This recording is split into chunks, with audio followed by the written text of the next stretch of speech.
Golden State Warriors naramdaman ang pagkawala ni Andrew Wiggins. At mga Warriors fans hindi sang-ayon kay Jimmy Butler.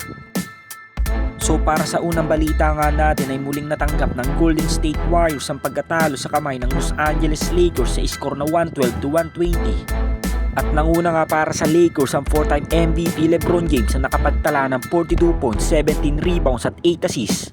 Naging malaking tulong din ang 23 points, 3 rebounds at 4 assists ni Austin Reeves. At 15 points, 1 rebound naman kay Gabe Vincent. Sa Dubs naman ay nanguna nga dyan ng 37 points, 7 rebounds at 4 assists ng 2-time MVP na si Stephen Curry. At tag 14 points naman si Moses Moody at Buddy Hield.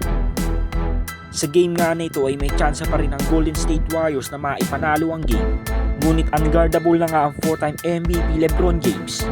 At talaga makikita nga natin na walang depensa ang Warriors kahit naglaro si Draymond Green dahil sinasagasaan nga lang sila ni LeBron sa pinta. At dito nga'y ramdam na ramdam ang nawalang depensa ni Andrew Wiggins. At sa pagtatapos pa nga lang ng first half, ang 4-time MVP ay mayroon ng 23 points, 11 rebounds at 5 assists. Ngunit sa second half ay ipinakita nga ng Dubs ang kanilang third quarter run sa Lakers. At hindi rin nagtagal ay muling lumubos sa 11 puntos ang hinahabol ng Warriors. At dahil nga yan sa pangangalabaw ng 4-time MVP sa ilalim ng basket. Sa fourth quarter naman ay take over na ang 2-time MVP Stephen Curry. Subalit hindi pa nga rin sapat ang 37 points na kanyang ginawa. Kaya naman muling nakakuha nga ng Lakers ang panalo sa game na ito. At para naman sa ating pangalawang balita ay marami nga mga Warriors fans ang hindi sang-ayon sa pag-acquire ng Golden State Warriors former All-Star na si Jimmy Butler. Dahil halos 4 na players nga kagad na naging kapalit ito sa kanilang rotation. At sa drama nga din ng former All-Star bago ito matrade sa team ng Golden State Warriors. Nabanggit nga nito na hindi siya pipirma ng extension sa mapupuntahan nitong team. Dahil ang kagustuhan nga nitong kupunan na mapuntahan ay ang Phoenix Suns.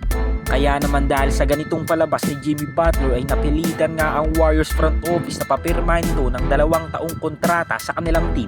At ngayon kung pagmamasdan natin si Jimmy Butler sa kanyang mga interview, mukhang hindi nga lang sineseryoso ang mga tanong ng mga reporter patungkol kay Stephen Curry at Draymond Green. At talagang masayang-masaya nga ito sa nakuha nitong kontrata dahil nakuha nga niya sa drama ang Warriors front office. Pero kayo mga idol, sulit nga ba ang pagkaka-acquire ng Warriors kay Jimmy Butler ngayong mid-season?